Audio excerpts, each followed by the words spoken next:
The Warthog, Hogs, Thunderbolt 2, whatever you call it, it's the Air Force's flying tank.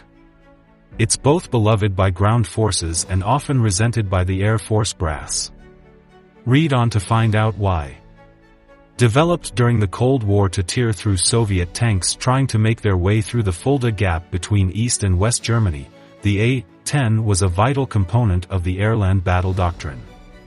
The idea was to maintain the balance of forces, use technology to overcome the Warsaw Pact's numerical superiority and be an effective deterrent to aggression. Failing that, the US should quickly win the first battle of the next war. The means to do that was creating a low-flying tank killer to work in tandem with ground troops and disrupt enemy formations at the front while the rest of the Air Force hit the reserves and supply lines in the rear.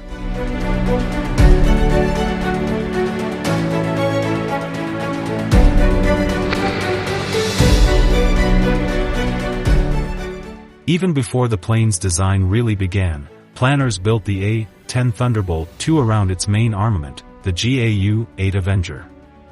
The Avenger is a powerful 7-barrel, hydraulic-driven Gatling gun that fires PGU-14/B incendiary rounds with a depleted uranium armor-piercing core or PGU-13/B high-explosive incendiary rounds, each longer than 11 inches. It fires the projectiles at a rate of 2,100 to 4,200 rounds per minute. The gun is roughly 16% of the aircraft's body weight, so when it's removed, the A-10 needs to be counterbalanced to keep it from tipping over. The ammo drum is the largest part of the gun, and features a chute system that not only keeps the ammo flowing, but also keeps the expended shells from having to shoot out and potentially damage the plane.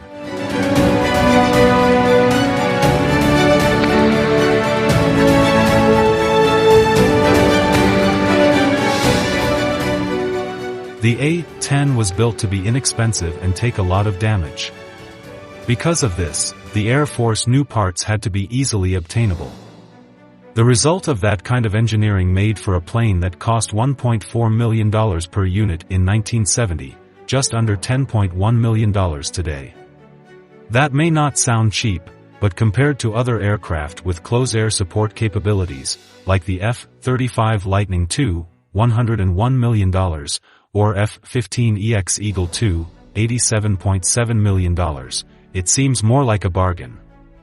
In terms of cost per hour of flying time, the Warthog seems even cheaper. Flying an A-10 for an hour costs taxpayers a mere $19,000 while the F-35 costs $44,000 per flight hour. The A-10, of course, isn't designed for stealth or air superiority, so it is also more susceptible to incoming enemy aircraft. You get what you pay for.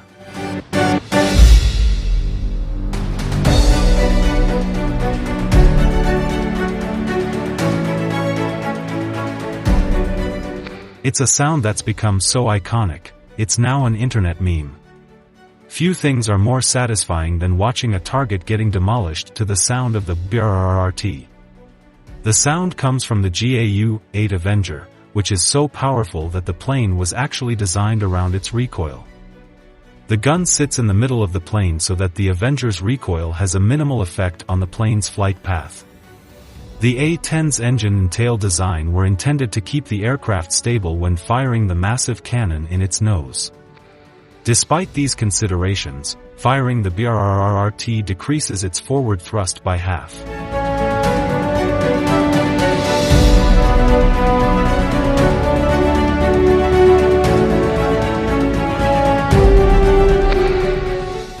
Most new aircraft in the past few years have been supersonic fighters, capable of 1.6 Mach, F-35C, 1.5 Mach, F-22 Raptor, or Mach 2.5, F-15EX. Meanwhile, the A-10 Warthog's top speed is just 420 miles per hour, a fraction of those incredible speeds. Close air support like the kind the A-10 was supposed to provide meant the Warthog needed to be protected while fighting close to the enemy's small arms. This means the A-10 needs to be able to fly low and slow, so supersonic speeds make little sense for its mission. Often, It also means getting close enough to the action that it takes a powerful amount of damage from the ground, which it was also designed for. The aircraft is so survivable, it can land without its gear down, without hydraulic assistance to the pilot, who sits in a titanium tub, and its fuel tanks are protected by a layer of foam to prevent explosives.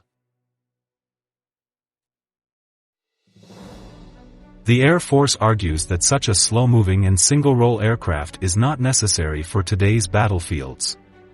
The A-10 wasn't built to fly against today's air superiority fighters like China's J-20. The Air Force would much prefer to free up the funds used to maintain 45-year-old fighters like the A-10 to use on its newer aircraft, airframes it believes has a much bigger role in the long run. In 2019, the Air Force finished a congressionally mandated evaluation of the F-35 Lightning II's ability to take over the A-10's close air support mission. The beloved A-10 Thunderbolt II will be gradually decommissioned beginning in 2023, as the F-35 and F-16 Fighting Falcon take on its support role.